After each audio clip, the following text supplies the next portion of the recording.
not registered before the cutoff date, but you enjoying this session, you can grab one. So please don't rush, but there are very few small extra, so you can grab it if there are remaining.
You said that.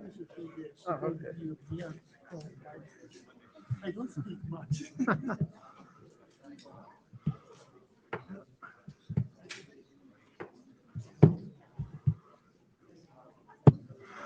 We will be starting in about 3 or 4 minutes.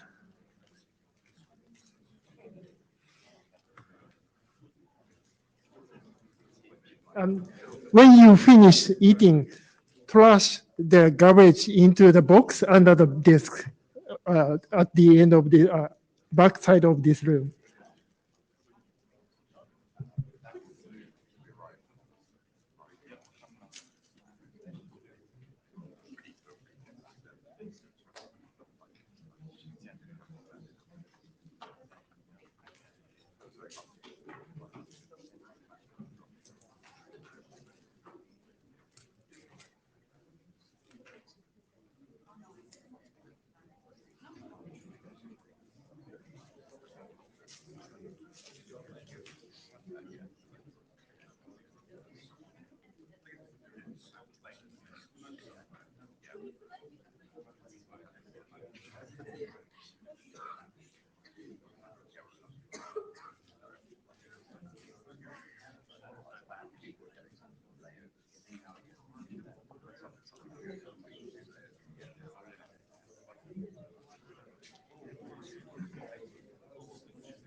Better. All right, we'll get started.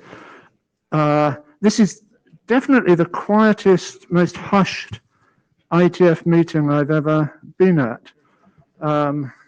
Maybe it's the food.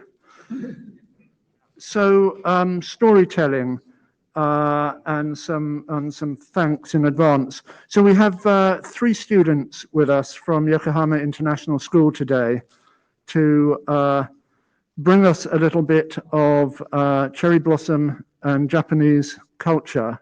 They are Rosa Karasawa, Karin Yamada, and Taisei Kodama. And special thanks go to their teacher, Kitazume Sensei, from the International School. Here too is Yoshiro Yonaya from JPRS, who we really have to blame for this meeting. He had an idea at the last IETF meeting, and he has been very, very helpful in making it happen. So here is our agenda, and we will start with Rosa.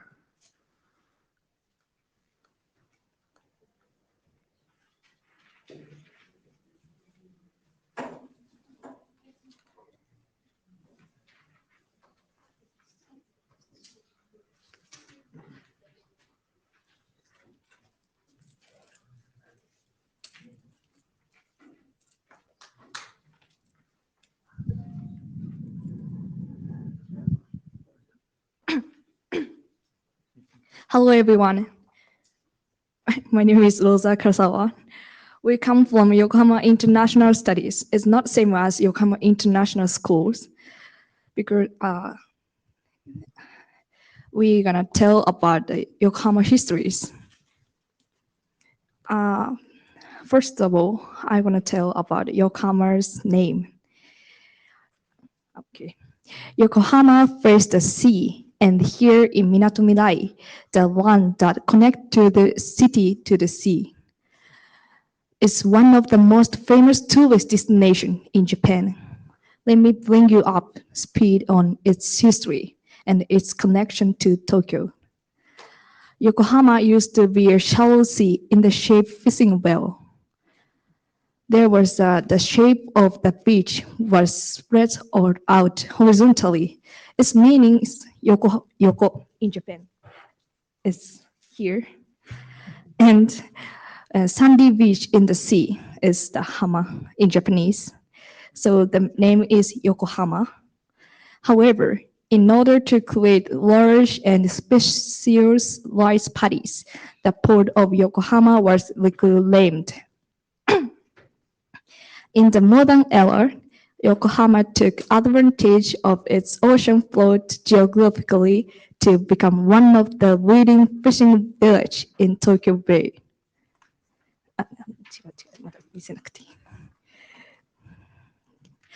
And at the same time, it was a port where ships from various countries come and went, and where commerce thrived. However, with the arrival of United States, the port of Yokohama was open to the rest of the world. About 170 years ago, a naval officer named Matthew Perry arrived in Yokohama. Perry was a big black ship and pressed for the opening of several Japanese ports. The Japanese refused to open their ports because they were closed off from the rest of the world. But Perry had a ship packed with many weapons to make sure they would open their ports. Overwhelmed by the difference in troop strengths, the Japanese were forced to open their ports. The opening country in Yokohama had an impact on various fields, and Yokohama began to widely adopt Western culture. For example, foreigners introduced Western-style painting and photography to Japan. Traditional Japanese craft was established through Yokohama, and many ukiyo-e prints were created in Yokohama. Here's ukiyo-e and write about Yokohama. Okay. Under the influence of the opening of the ports of Yokohama, or new rice paddies, Yokohama Shinden, were established in Yokohama where foreigners lived.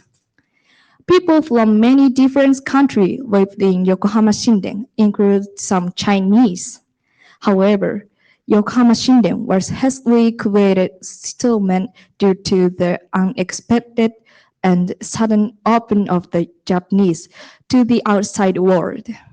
Naturally, the area had its original inhabitants, and they asked the foreigners to become the area. So the government returned Yokohama Shinden to its original inhabitants and gave the foreigners a lump sum and annual compensation. In Chinese culture, there's something called Fusui. The culture familiar in Japan, but have you heard of it? Simply put it is about determining changing in luck by the location of the land and horses. Fusui has long been historical practice in Chinese culture. Here in Yokohama Shinden, it is said that it was very comfortable place to live. The reason for this that geographically of Yokohama Shinden is well defined from east to west, north to south.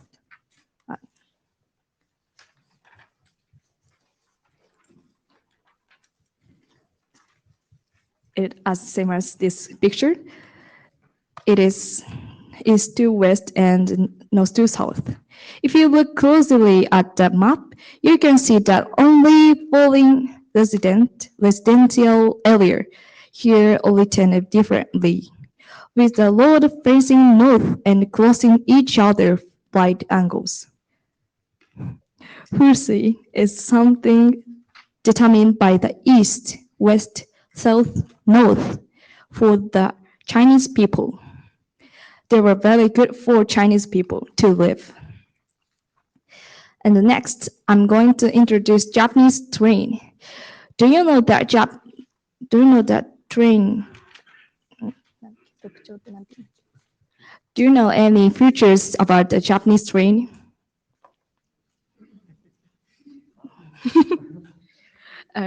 Japanese train is never late. It's not even for minutes or seconds. This is made impossible by the advanced technology that Japan has cultivated over the ages. Japan's first railroad started service between Shimbashi and Yokohama on October 14. In 1872 is the first train. Thereafter, the railroad network expanded nationwide, playing a major role in Japan's modernization and industrialization. The opening of ports of Yokohama, a symbol church in Japan. In addition, the steam locomotive that ran between Tokyo, the political center of Japan, and Yokohama, the wide window for foreign trade, a true symbol of civilizations to the outside world. I hope you could know more about how Yokohama's past connected to the present. Thank you.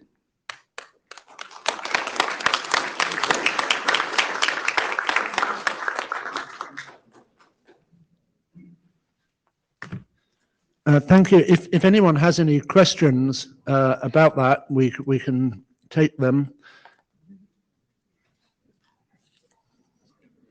There is silence. Too much food. Thank you very much.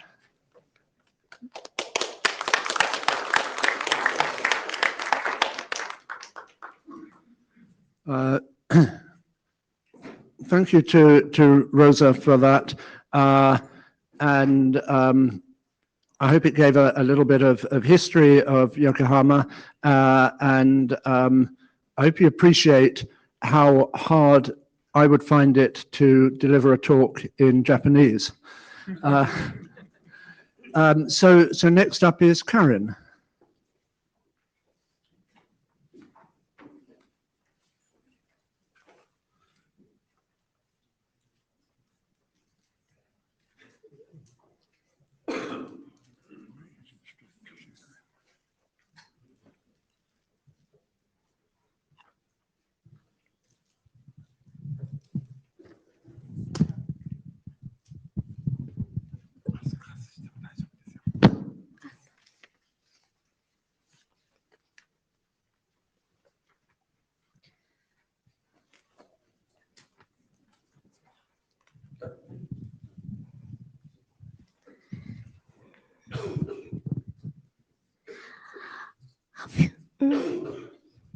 Have you ever heard of the three towers of Yokohama?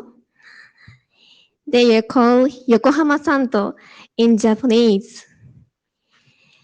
These three towers are located in Minato Mirai and consist of Kanagawa Peaceful Government, called the King, and Yokohama Customs, called the Queen, and Yokohama Port Opening Memorial Hall, called the Jack. The nicknames come from the fact that foreign soldiers about a century ago called them like the card in a deck of cards. There is a clear reason for the popularity of this name. When these buildings were built, they were conspicuous in Minato Mirai, where all the other buildings in this area were low, so they become a landmark when entering the port of Yokohama. In addition, the King Towers ensuring a deity who was said to protect the port of Yokohama. The three Yokohama towers have stood through the wars of the 1914s. It is said that soldiers used to enter the port with those towers as landmark, saying the safe village, think for a safe village. The three towers can only be seen a limited number of places at one time. You can see them from Red Brick Park and Nihon Odori Avenue and Osambashi Bridge. The legend is that if you visit these three spots in one day, your wish will come true. It is like Yokohama three towers story, and there is also a rumor that two-minded people who visit the three spots together will be united. And these three spots are marked with landmarks. And all of these spots are located near major sightseeing spots in Yokohama. So why don't you take this opportunity to visit these spots when you go sightseeing? Maybe your wish will come true. So far, we have focused mainly on the aspect of Yokohama as a port. However, did you know that until century, there were efforts to build a resort facility, including a casino in Yokohama? Japan has long suffered from a declining birth rate. Yokohama is no exception, and its declining economic power and severe financial situation are the main challenges for the future. Therefore, an integrated resort facility, IR, including casino, has proposed as one of the measures to maintain Yokohama's urban vitality and ensure the safety and security of the citizen and elder, such as child leading, medical care, and education. However, IL has not been realized for two main reasons. One is a growing gap between expectations of the business community and the concerns of residents. According to an exit poll of Yokohama mayoral election, 71% of votes were opposed to the attraction of an IR. Yokohama citizens often ask why it's necessary to invite a gambling facility to the city,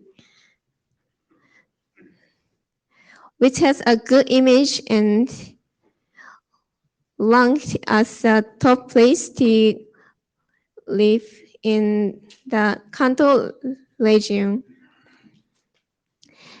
The second reason is the impact of COVID-19. COVID-19 is raging around the world, and famous casinos in Las Vegas, Singapore, and Macau, and other cities in US seems to be quiet on an increasing number of days. Naturally, the performance of companies they manage has not been good. Since it is these falling casino operators that are aiming to enter the Japanese market. It is only natural that they were more focused on their current operation than on future expansion into Japan. And the activities in Japan are slowing down. The Japanese local government and business communities will host the casino are also focused on how to deal COVID-19 as their most important issue and are no longer focused on the casino. The idea of lifting the ban on casino was originally part of Japanese tourism strategy with Japan's population decreasing. Tourism was a major growth potential for the century. And the logic was that a casino would be necessary to attract foreign visitors. But with COVID-19, the number of foreign tourists was dropped to almost zero. And there is no telling when it will return to normal.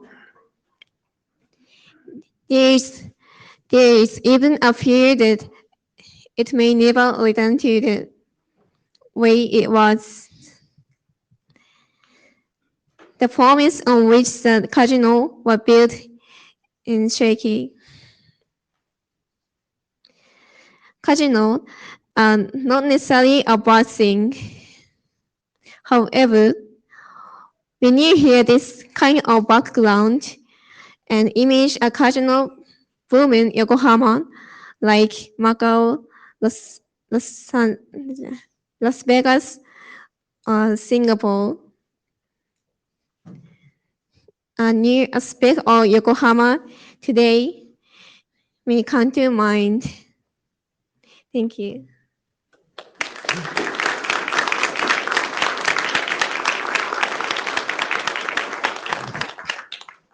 Thank you, Karen. That's really lovely information. If, whoa, you have a question, please ask your Well, question. more like a comment. Yeah. I do want to thank Karen for the presentation. It was fairly informative. I would like all my wishes to come true. So if you could point to the 3 points or where we need us to visit in a single day, we'd love to get that information from you. Thank you.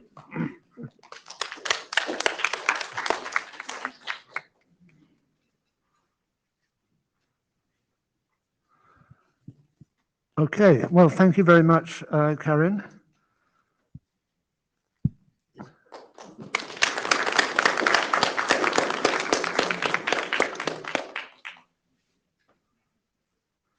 So as we continue, I think there are 1 or 2 food boxes left. If anybody's come in without a food reservation and wants some food, then don't let JPRS's generosity go to waste. And a reminder to take your boxes back to the back when we've finished. And next up is Taisei.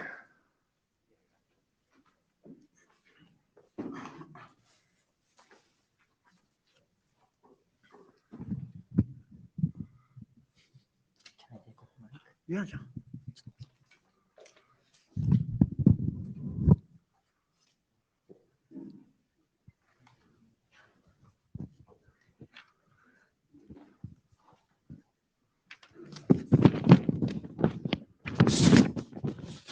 Good morning or good lunchtime, everyone. I'm going to make a speech about the modern Yokohama, and I want to ask how many people are the first time to came Yokohama? Anyone? Okay, that's a lot of people. So I want to introduce the famous place and popular place in Yokohama, which you can travel like from now. Okay. Okay, first, Yokohama. I'm going to introduce about Yokohama. Yokohama is one of the most popular tourist destinations near Tokyo in Japan, or the Haneda Airport. It has both sea and city attractions. There are a variety of attractions, including shopping centers, museums, and also the Chinatown. At night, illuminated buildings and Yokohama Bay Bridge, which is a very big and famous bridge in Yokohama, create a fantastic and romantic atmosphere. The seaside area of Minatomirai 21, which is this area, we say Minatomirai 21 in here. Can everyone see this? Okay, thank you very much. Minato means harbor in English, and Mirai means future in English. So what 21 means? Anyone? Any ideas?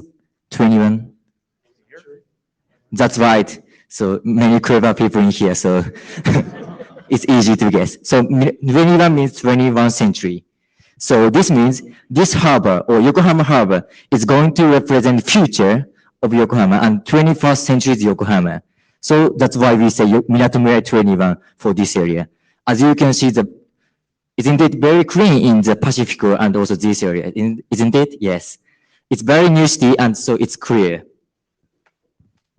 So, and Minatomirai 21 offers around the port of Yokohama, views from Landmark Tower, which is this very tall tower in Yokohama.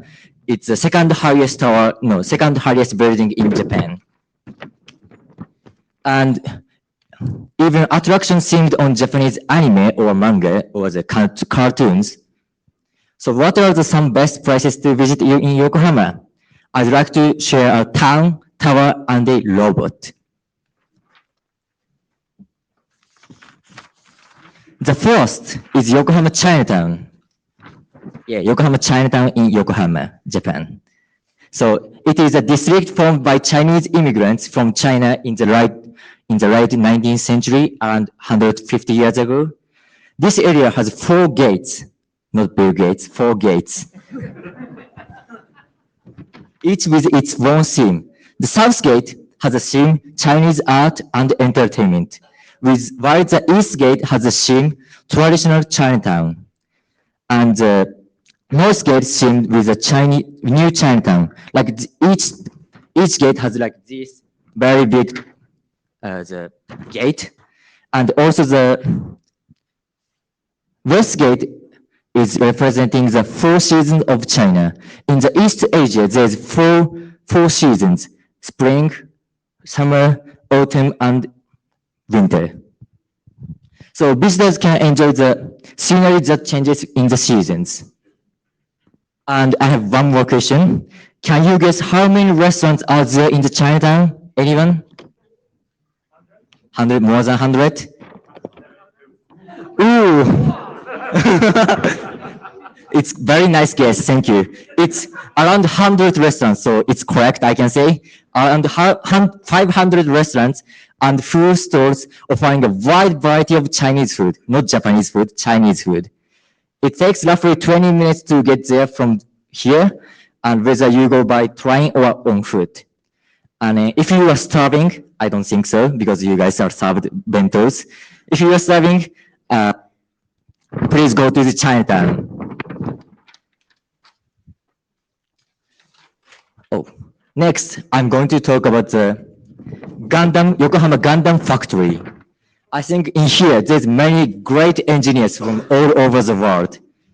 Many engineers who come here are maybe interested in robots. Thank you. And therefore, maybe know about Gundam. How many people know about Gundam? Oh, thank you. That's easy to speak. Gundam is famous Japanese robot animation in which robots fight each other. And here in Yokohama, you can see moving Gundam, not just standing, moving Gundam that can reach up to 18 meters, or for the Americans, 59 feet in height. It's very tall, isn't it? This is massive for Gundam fans in here, and also the robot lovers.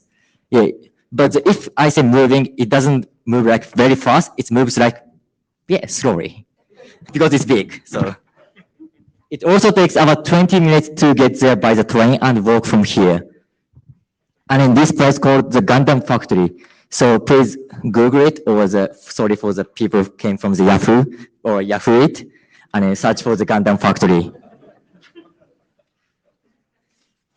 Next, I will introduce about the tower in Yokohama. Yokohama Marine Tower is an observation tower, 106 meters and 347 feet tall, offering panoramic views of Yokohama. The observatory offers a 360-degree, or for the mathematicians, 2 pi radian, is maybe easy for say, panoramic view. And on clear day, you can see a Mount Fuji, the famous mountain in Japan, and also the World Heritage, and Tokyo Tower and Skytree. Tokyo Skytree is the second highest tower in the world. You can go, if you go at night, you can see a beautiful night view of the city lights, which is known as a romantic place also. And it is also similarly near here. So please go to the Yokohama Marine Tower.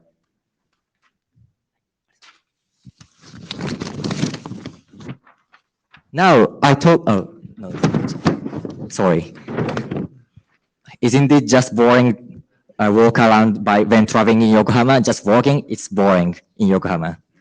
Here are some suggestions for you how to get around Yokohama. The first is a boat. It says Yokohama Sea Bus. Sea Bus doesn't spell B-U-S, it spells B-A-S-S, and I don't know why. It is a sea transport system that connects Minatomirai here and Yokohama Station and Red Brick Warehouse. It's like this big boat in Yokohama. You can see the city of Yokohama from the sea, which is very beautiful and fantastic. So please try it.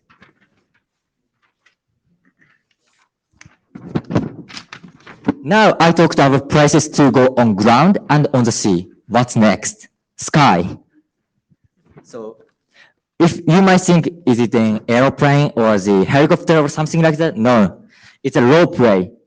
The ropeway connects Sakuragicho Station, a short walk from Pacifico, and the nearby red brick warehouse. You can enjoy panoramic view of Yokohama cityscape and the sea from the stylish cabins. And these cabins got the Japanese Good Design Awards, so the design is so stylish and great. My personal recommendation is to go at night, as it's very crowded, but the illuminated cityscape is very beautiful, and you will have the priceless time.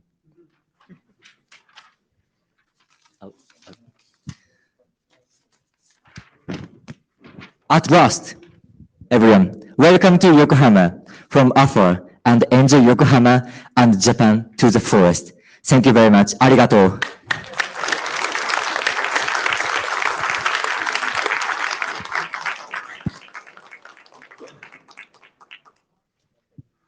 Thank you, Taisei. Does anyone have anything well, I want to ask a question. When we visit Tokyo, life in Tokyo goes on 24 hours, all day, all night. Is it the same in Yokohama? Is there a good time in Yokohama to be out in the street? It's better to go from 10 o'clock to the 23 o'clock. Because after the 23 o'clock, the train goes like very less and maybe one train in an hour. So please go before the 23. And if you go around like midnight, like 1 a.m., like there's many, like not gangsters, but yeah, like cool people. I say cool people in Yokohama is coming. So I prefer, yeah, before 23 o'clock. Thank you. Well, thank you very much. Thank you very much.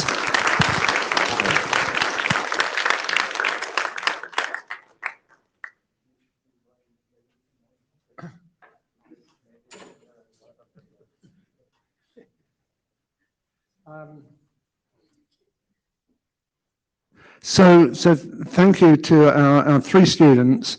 I hope you remember the first time that you spoke in front of an IETF room, because I know when I did the first time I was scared. I think they have done a wonderful job to talk to us.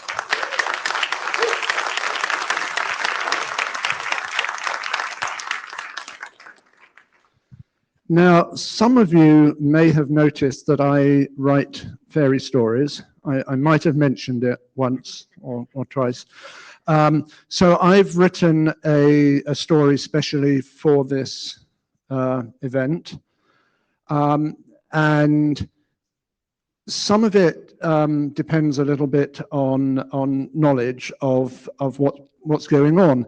And the main thing that's going on at this very moment is cherry blossom. It's very big. I spent last week in Hokkaido, where there was no blossom, no leaves, just snow. But as we came south, so the blossom was coming out.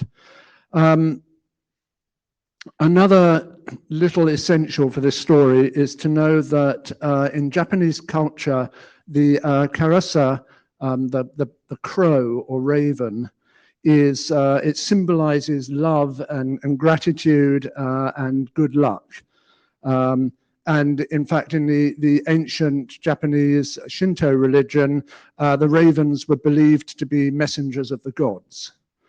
And you see them, if you look at classical Japanese art, you see pictures of ravens or crows going back a long, long way. So I took those two things and blended them with a very old Western fairy tale or folk story called Snow White and Blood Red. It's the forerunner of the well-known Snow White tale that we have from the Grimm brothers, and that makes its way into Disney. In the Grimm brothers version, the queen is sewing at her window, and she pricks her finger with the needle, and 3 drops of blood fall onto the snow. And she says, "How I wish I had a daughter that had skin as white as the snow, lips as red as blood, and hair as black as ebony." I'm not sure where the ebony came from. We've got the snow and the blood, but suddenly hair as black as ebony. Anyway, that leads on to the whole Snow White story.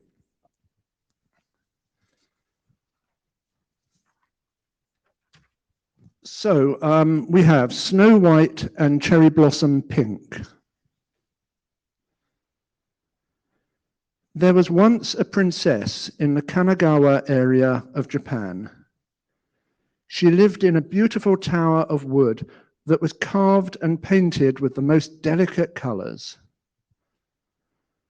On the ridges of the red-tiled roof stood dragons and ogres, whose job it was to ward off the evil spirits and keep the princess safe. In the walled garden, there were many useful herbs, as well as flowering plants, and, of course, an old and much-loved cherry tree. The princess wanted for nothing.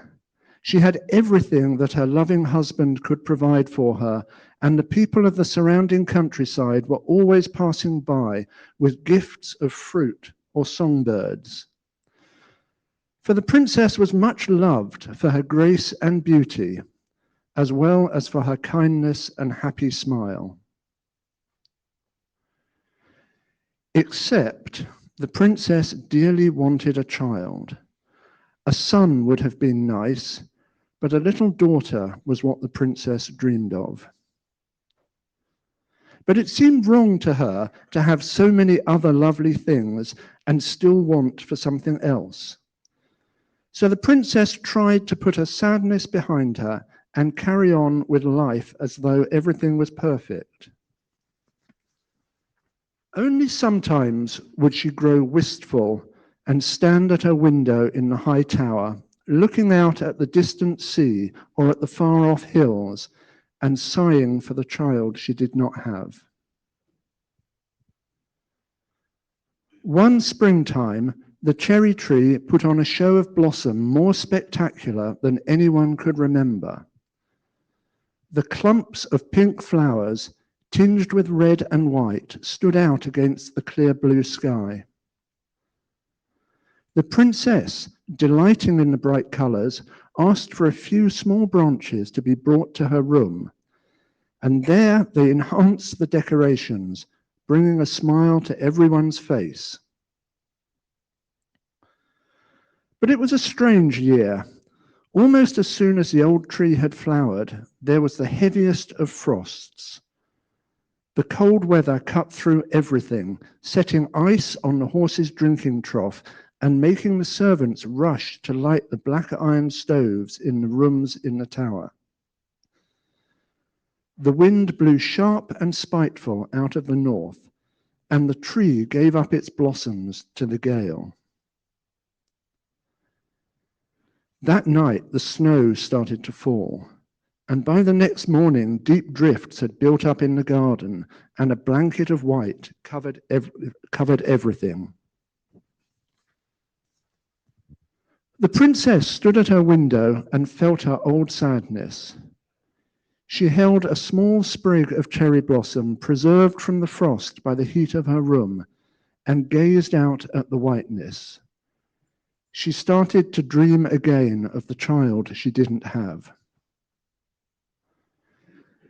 As she stood there, a large, glossy black bird landed on the windowsill and pecked as if asking to be let in. It was a carasser, a raven, driven in front of the wind from its normal home in the hills and searching for food. The princess thought, what I wouldn't give for a daughter who had hair as black and shiny as the raven's feathers. She could have skin as white as the snow and lips as pink as cherry blossom. How I would love her and cherish her. And maybe the princess said her thoughts out loud, for the raven pecked again and called out, "Let me in and give me food, and I will grant your wish." The princess immediately rushed to find bread and meat for the bird. She set them on a gold plate on the inlaid table in her dressing room. She poured fresh water into a delicate porcelain dish and served it to the bird, who ate and drank greedily. When it had finished, the bird sighed, cleaned its beak on the tablecloth, and gave the princess some instructions. "Take a handful of petals from the cherry blossom and crush them in your fist, then throw them out into the wind and snow."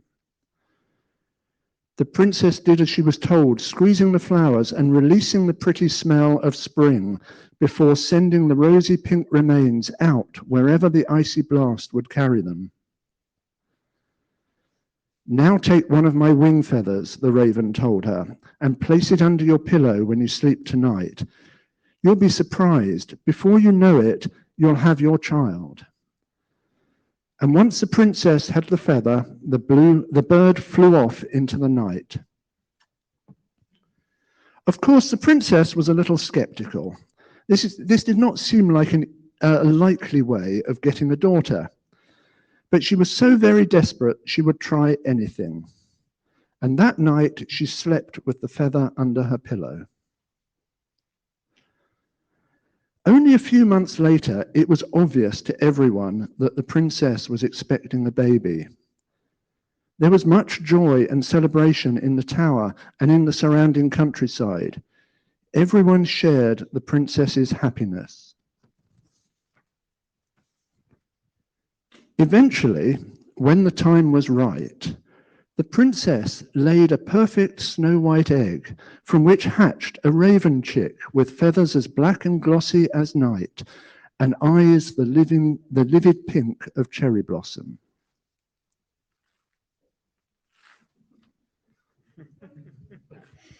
That's all you get.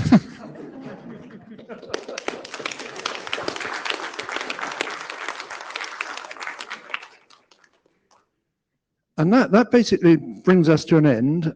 Thanking again our three students, JPRS for the food, which was wonderfully generous. And I'd also like to thank the Secretariat for jumping through hoops to make this a legal side meeting instead of something else. If you all like this, and if you like the idea of stories and telling stories and sharing food and being together, then come and talk to us, come and join our mailing list, and perhaps we'll do something again at a future IETF. Thank you all. Arigato. Thank you, Adrian. This was wonderful. And please take your rubbish to the back.